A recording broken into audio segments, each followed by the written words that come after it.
On va transformer un site existant, Ozon-les-Maux, qui est un chancre industriel, en un véritable lieu de vie.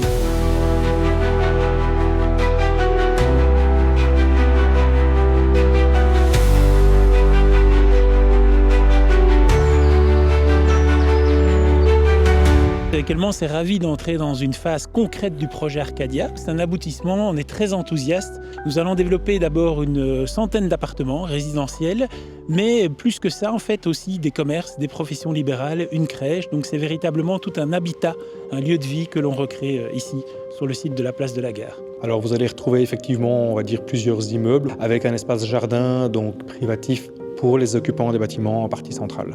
On va avoir différents types d'appartements, effectivement, qui vont aller de l'appartement 1 chambre jusqu'à l'appartement 4 chambres. Donc on a lancé la commercialisation ici en janvier 2026 et à l'heure actuelle, on frôle les 40% de logements qui sont déjà effectivement prévendus. Donc ça montre qu'il y a vraiment un réel intérêt pour le projet ici Arcadia, et ce qui est assez réconfortant, on va dire, pour un projet qu'on développe maintenant depuis presque 15 ans. Ça fait 15 ans qu'on attend ce projet. Comme le bon vin, ça a permis de faire mûrir en tout cas ce projet.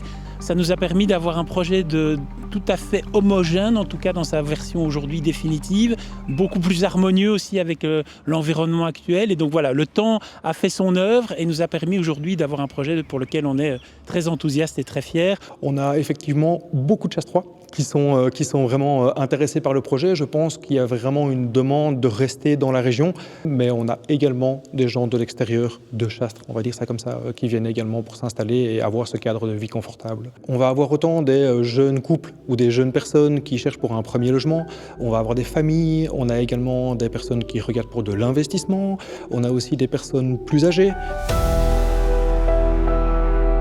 Pour vous donner un ordre de grandeur et situer, la phase de dépollution, désamiantage et démolition, ça représente à elle seule déjà plus d'1 million d'euros.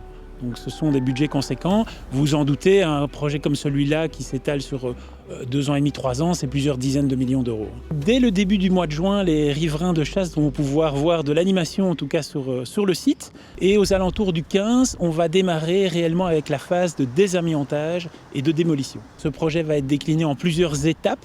Mais retenez, pour faire très simple, que ce projet va se dérouler sur une durée de 30 mois, des jours ouvrables. Et donc ça devrait nous amener à début 2029 pour la livraison intégrale du projet.